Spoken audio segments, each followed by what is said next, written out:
Vote चोरी के मुद्दे के लेकर राहुल गांधी ने देश भर में रैलीज और मीटिंग्स भी लगा रहे। इसके ऊपर बात करने के लिए हमारे साथ मौजूद है माजी मिनिस्टर, आंध्र प्रदेश का माजी मिनिस्टर मर्री शशिधर रेड्डी और BJP national council member, disaster management vice president भी हमारे साथ है। सबसे बात करके ये वोट चोरी क्या है, कैसा होता है, इसके ऊपर हम बात करेंगे। नमस्ते सर।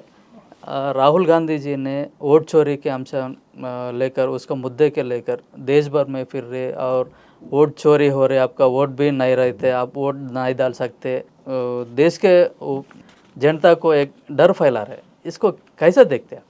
सबसे पहले इस बात को समझना चाहिए कि वोट चोरी क्या है। मैं तो ये कहता हूँ कि वोट चोरी सिर्फ एक नारा है। सर, ये वोट चोरी होता है क्या? वोट चोरी सिर्फ एक नारा है। वोट चोरी का कोई परिभाषा मुझे नहीं मिला। अच्छा। काफ़ी सालों से मैं वोटर लिस्ट की प्रक्रिया जो होती है उसको नया, हर साल जो नया आता है उसके अंदर क्या क्या प्रक्रिया होती है, कैसे गलतियां होती है, क्या क्या होता है, इन विषयों पर काफ़ी जानकारी रखता हूं। मैं काफ़ी सालों से इसमें काम करता आया। मैं तो इसकी परिभाषा नहीं समझ सका। ये सिर्फ एक नारा बनाकर बिहार के लोगों को गुमराह करने के लिए और किसी भी सूरत में आने वाले चुनाव में उसका फ़ायदा उठाने के लिए ये राहुल गांधी जी की एक साजिश के तौर पे ये काम हो रही है।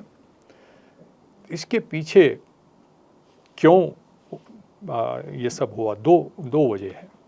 एक तो 2025 का जब वोटर लिस्ट, हर साल जनवरी में नया वोटर लिस्ट आता है।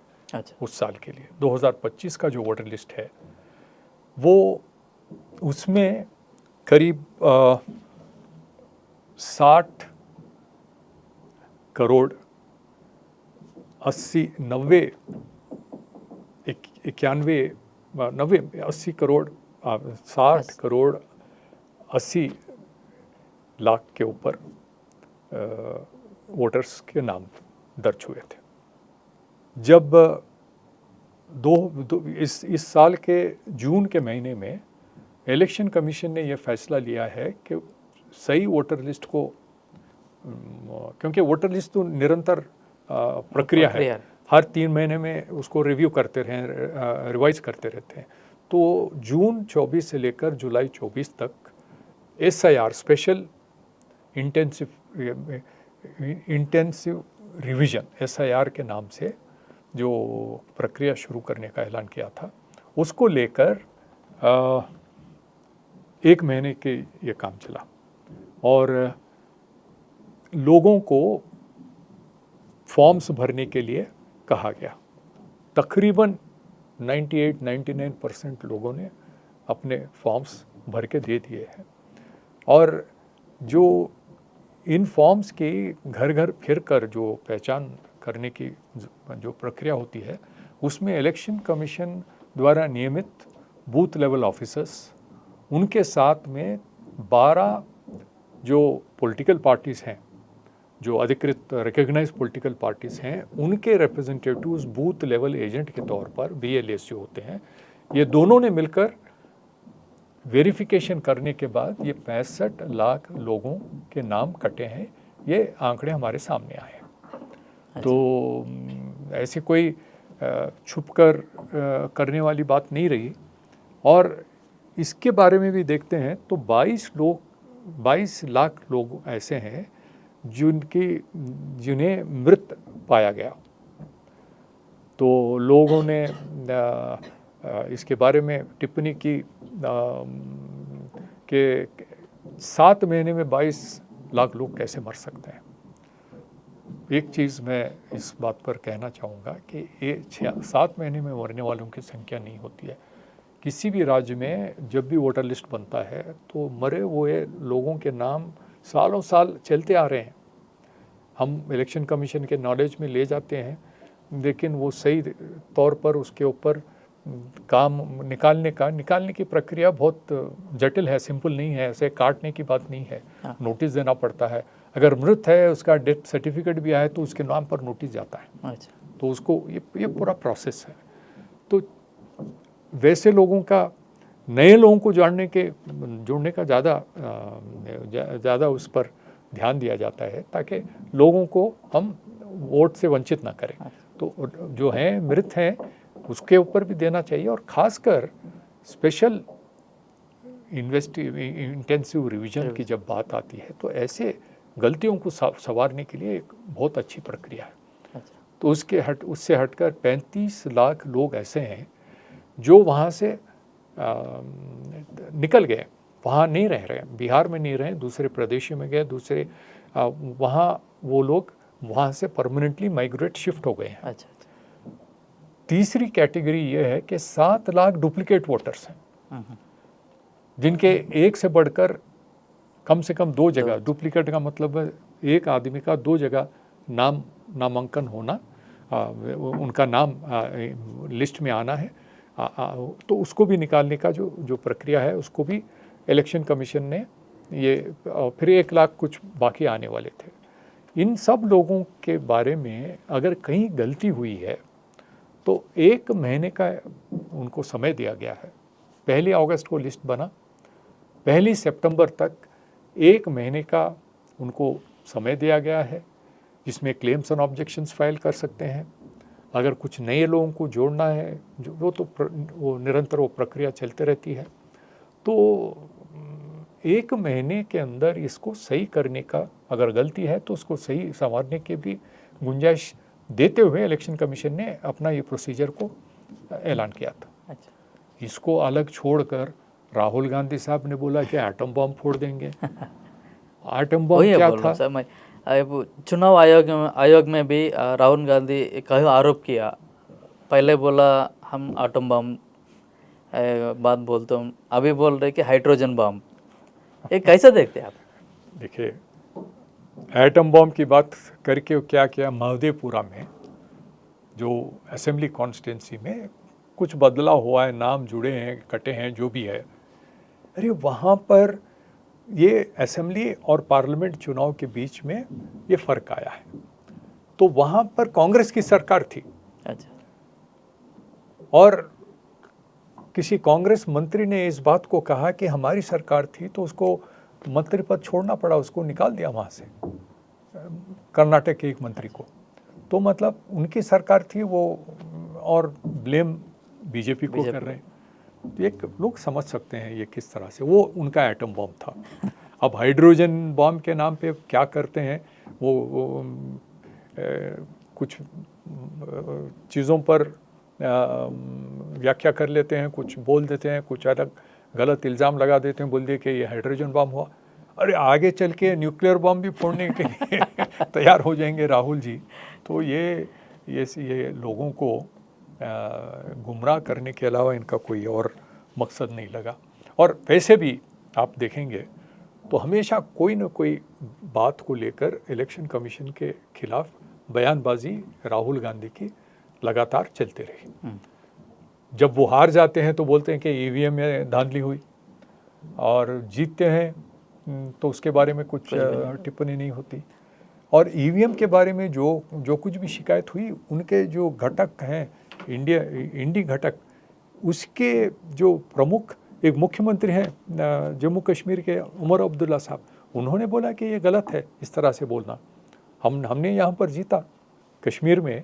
उमर साहब ने बोला कि हम कश्मीर में जीते, अगर चाहते थे कुछ अगर करना था धांधली तो यहाँ पर क्यों हम जीते। तो इस तरह का इल्ज़ाम लगाना सही नहीं है। तो उनके साथियों का भी ये विचार है। तो इसको छोड़ के दूसरी बात, एक बहुत बड़ी बात उन्होंने बोला था कि 2024 में सबसे बड़ी वोट चोरी हुई, जिसकी वजह से बीजेपी फिर एक बार सरकार बनी और जीत कर आई।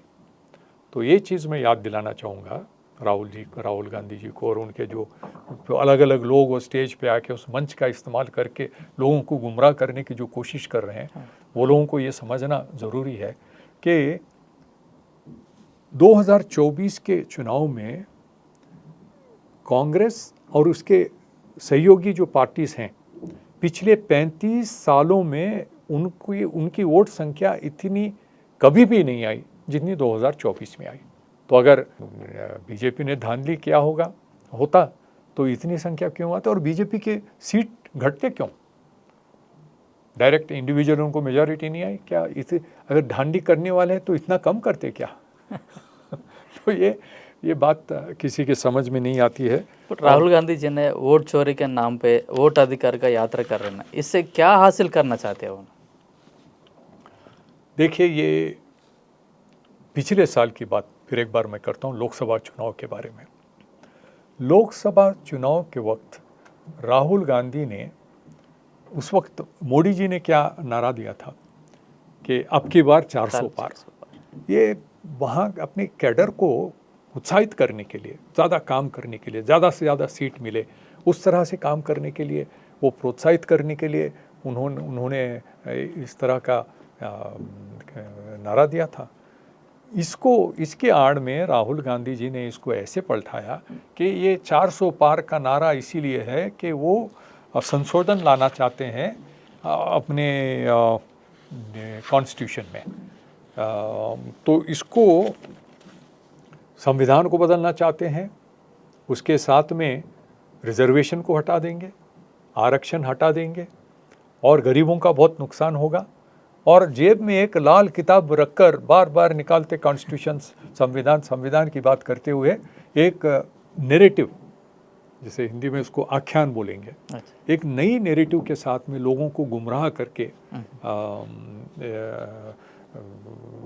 अपना इलेक्शन में फ़ायदा लेने के लिए वो हर जगह पूरे देश में घूमते रहे, संविधान को बचाना है, आरक्षण को बचाना है और गरीबों के लिए काम करना है, ये ऐसा नारा लेकर वो जाते हैं। तो ये लोग विशेषज्ञ ये कहते हैं कि इसमें शायद फ़ायदा हुआ है, ये इंडी अलायंस वालों को फ़ायदा हुआ है। बीजेपी को इससे कुछ वोट कम आने की वजह ये भी है कि ये गलत जो प्रचार इनका चला है, तो शायद उससे थोड़ा प्रोत्साहित हुए।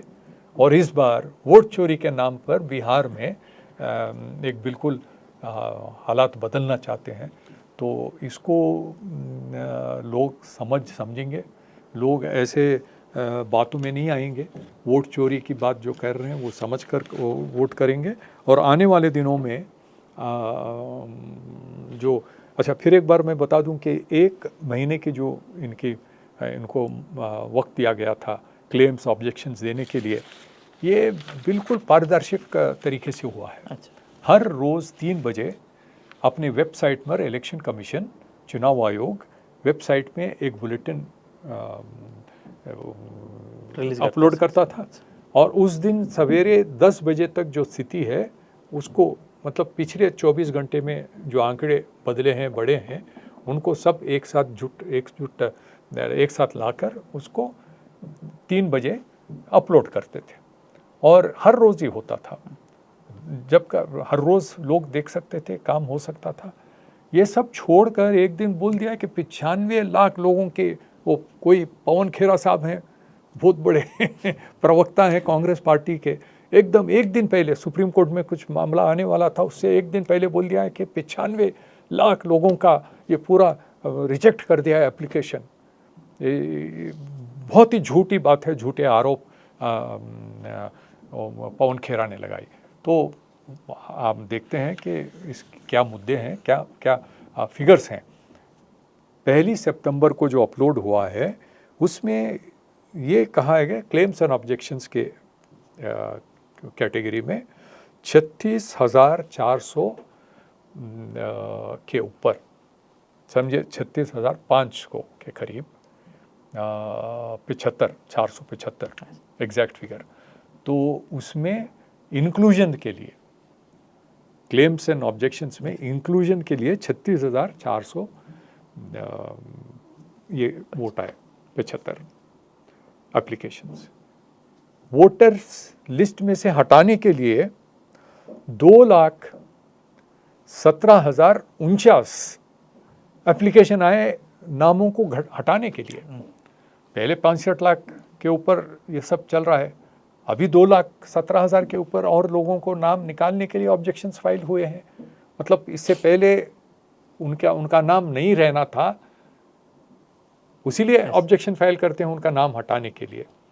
और फिर नए वोटर्स के लिए जो 18 साल की उम्र हासिल किए हैं या उससे बढ़कर जो उम्र के लोग हैं, उसमें देखें तो आप देखने पर 16,56,000 नए एप्लीकेशन मिले हैं।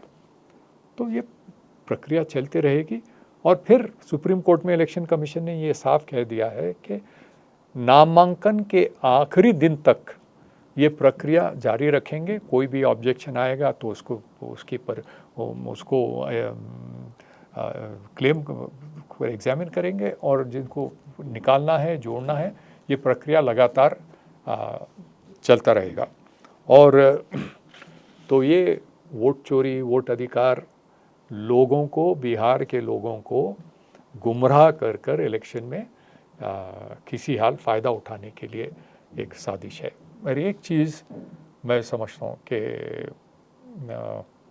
ये बहुत दुखद बात ये है कि आजकल हम देख रहे हैं कि भारत जिस तरह से विकास के रास्ते पर आगे बढ़ रहा है और विकसित भारत 2047 तक विकसित भारत का जो हमारा लक्ष्य है, उस रास्ते पे जाते जाते आज पूरे विश्व में जो जीडीपी की गति बढ़ रही है, पूरे विश्व में आज भारत सब देशों से आगे जा रहा है।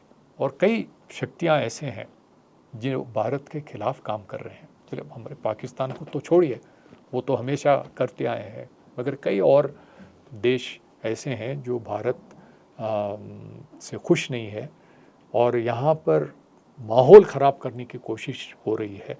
यहाँ के जो इंस्टीट्यूशंस हैं, अब चुनाव आयोग हैं और ऐसे भी जो भी सरकार की जो एजेंसीज हैं, इन सभी के ऊपर लोगों में एक भ्रम फैलाकर एक गलत प्रचार करने की साजिश जो हो रही है, उसमें दुर्भाग्यवश राहुल गांधी जी भी शामिल हो रहे हैं। ये देश के लिए अच्छा नहीं होगा। लोगों को इस बात को समझना होगा। इस तरह से जो काम करते आगे बढ़ रहे हैं, इसको रोकना ये लोगों की जिम्मेदारी है। और मुझे पूरा विश्वास है कि बिहार जैसे प्रदेश में लोग सही तरीके से इनको जवाब देंगे।